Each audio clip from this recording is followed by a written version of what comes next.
Hello मेरे प्यारे बच्चों, मुझे पता है कि आपकी लाइफ में बहुत सारे टेंशन आने वाले हैं, जैसे स्कूल एग्जाम, जैसे यूनिट टेस्ट, तो हाफ ईयरली, तो प्री बोर्ड, तो ये तो वो, और ऊपर से ना फिजिक्स और केमिस्ट्री का सिलेबस बहुत अजीब है, तो टेंशन तो होगा ही। तो ये वीडियो आपकी टेंशन को ना पूरी तरह खत्म करने वाला है। यकीन नहीं हो रहा ना? इस वीडियो को सिर्फ 2 मिनट देख लो। सो दिस इज योर मनिल सर, और आज हम लेके आए हैं जुलाई से लेके अक्टूबर तक का ऐसा रोड मैप जिसको मैं पर्सनली कहने वाला हूं बाप रोड मैप। बाप, ये बाप रोड मैप क्यों होने वाला है?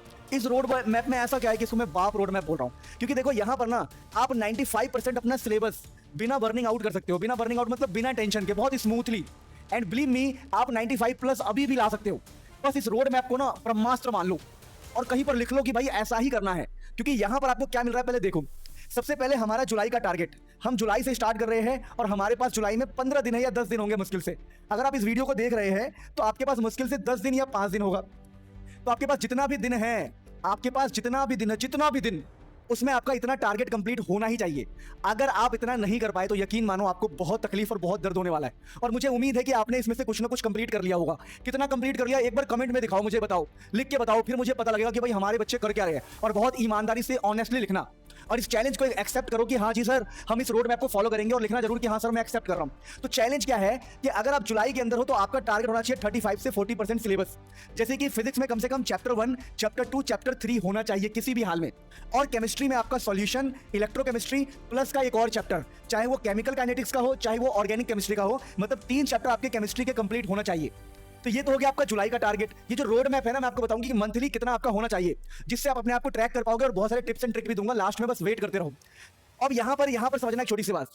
जब आप अगस्त में आओगे तो अगस्त में अपनी स्पीड को हल्का सा पिकअप करना है।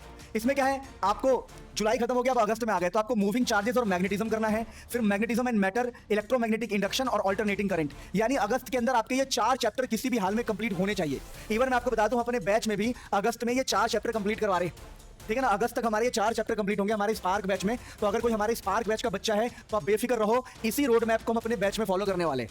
बाकी तो आपको पता ही कितना गजब पढ़ाई हो रहा है स्पार्क बैच में। देखो, स्पार्क बैच के बारे में हल्का सा बता देता हूं, हमने अभी यही सब चीजें कवर करी है।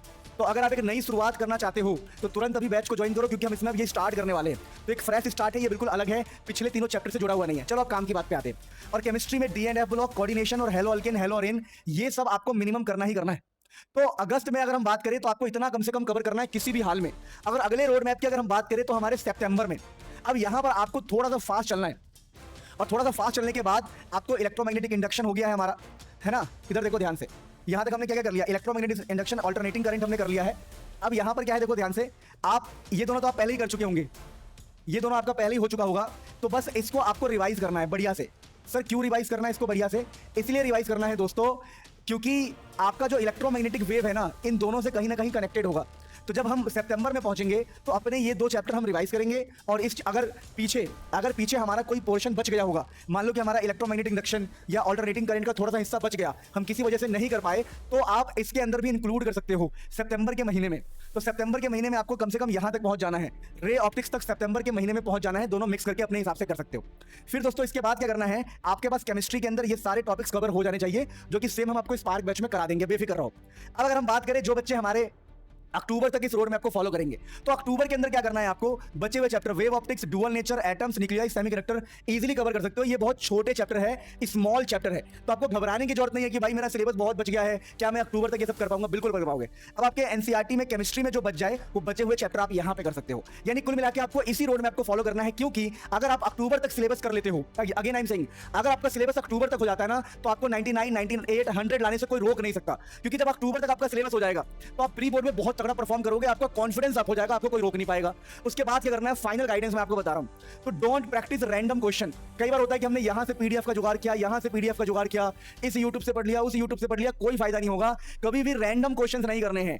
Don't practise too many old questions, जो बहुत पुराने क्वेश्चन है, 2002, 2003, 2004, ऐसे जो बहुत पुराने क्वेश्चन है, बेसिक्स क्वेश्चन है, उसको प्रैक्टिस मत करना मेरे दोस्त। क्योंकि वो टीचर्स आपको ऑलरेडी करवाई रहे होंगे लेक्चर के दौरान, क्योंकि वो टीचर्स के दिमाग में घुस जाता है वो क्वेश्चन, तो वो ऑलरेडी आपको क्वेश्चन करा रहे होंगे। तो टीचर की नोटबुक को फॉलो कर लो और खुद टाइम मत लगाओ पुराने क्वेश्चंस में। Focus on the latest board pattern. आपको बस लेटेस्ट बोर्ड पैटर्न पर ही फोकस करना है, किसी भी हाल में आपको बहुत पुराने पैटर्न को फॉलो नहीं करना।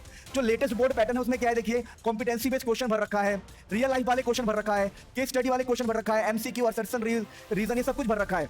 अब आपको ध्यान क्या देना है, लेटेस्ट पीवाईक्यू पे ध्यान देना है और मोस्ट एक्सपेक्टेड क्वेश्चन पे ध्यान देना है। देखो, जो टीचर 10 साल 12 साल जैसे हम जैसे टीचर है, जो ऑलमोस्ट हमारा पूरा पेपर मैच कर जाता है। ऑलमोस्ट आप चाहो तो अभी 4 महीने पहले रिजल्ट आया था और 4 महीने पहले, 5 महीने पहले, 6 महीने, 7 महीने पहले पेपर हुए थे। मैंने पूरा यूट्यूब पे आके प्रूफ दिया था कि मेरा पूरा पेपर मैच किया था। तो हम लोगों को आइडिया होता है कि पेपर कैसा आ सकता है। यानी लेटेस्ट पैटर्न पे भरोसा कर लो और मुझ पे भरोसा कर लो कि जो मैं बताऊंगा वहां से पेपर फंसने का चांस है। यानी कि फाइनल वर्डिक्ट क्या है कि आपको क्या चूज करना है, choose only one trusted resource. और ट्रस्टेड रिसोर्स क्या है, देखो आप मेरे लेक्चर पे पूरी तरह ट्रस्ट कर सकते हो बेफिक्र होकर, आई कैन गारंटी। लेकिन सिर्फ लेक्चर देखने से कुछ नहीं होता। अगर आप सिर्फ लेक्चर देख रहे हो तो लेक्चर देख के क्या हो जाएगा, पेपर में तो हाथ से लिखना है ना, तो हाथ से लिखने के लिए आपकी प्रैक्टिस होनी चाहिए। तो one shot book by Munil sir, solution for every problem. आपकी जितनी भी ये प्रॉब्लम है ना कि भैया लेटेस्ट पैटर्न होना चाहिए, कॉम्पिटेंसी बेस्ड होना चाहिए, केस स्टडी होना चाहिए, उसके अंदर पीवाईक्यू भी होना चाहिए और मोस्ट एक्सपेक्टेड क्वेश्चन भी होना चाहिए, तो ये सब आपको यहां मिलेगा। ये बुक हम तुरंत लॉन्च करने वाले हैं, इसकी बहुत तगड़ी लॉन्चिंग होने वाली है। तो प्लीज कोई भी ऐसा बुक मत लेना जिसमें आप बाद में फंस जाओ, क्योंकि आजकल हो क्या रहा है, लोग अपने पुराने पैटर्न में ही बुक को बना रहे हैं, जबकि हमेशा हमें लेटेस्ट चीजों को ध्यान देना चाहिए। तो इस बुक को बनाने में मैंने बहुत मेहनत की है और ये बजट फ्रेंडली बुक है, बजट वाली बुक है। एक्चुअली मैं मुनील सर की तरफ से, मैं आपको थोड़ा क्लियरिटी दे दूं, एक्चुअली मैं मुनील सर की तरफ से 2 बुक आती है। मुनील सर की जो ट्रस्टेड बुक है 2 है। एक मुनील सर ने वन शॉट बुक बनाई, वन शॉट। इसके अंदर क्या है, ये थोड़ा बजट फ्रेंडली है, उसके लिए है जो महंगी बुक अफोर्ड नहीं कर सकते। तो ये बजट फ्रेंडली बुक है जो लेटेस्ट पैटर्न को फॉलो करता है। दूसरा जो मुनील सर की तरफ से है क्वेश्चन बैंक।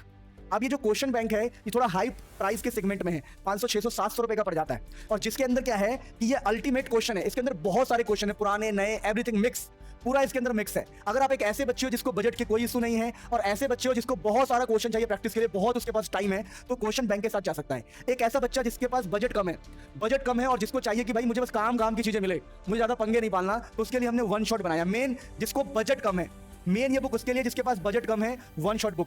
ये बुक हम तुरंत लॉन्च कर रहे हैं आपके लिए, आपको तुरंत अपडेट मिल जाएगा। तो stay updated, love you all, this is your Munil sir. और स्पार्क बैच के अंदर आ जाओ। स्पार्क बैच में मैं सेम ये पैटर्न फॉलो करने वाला हूं, अक्टूबर एंड तक आपका सिलेबस खत्म करवा के बहुत सारी प्रैक्टिस करवाने वाला हूं, बहुत कुछ करवाने वाला हूं, आपको मजा आ जाएगा। तो एक बार ट्रस्ट करके स्पार्क बैच में जरूर आना। Love you all.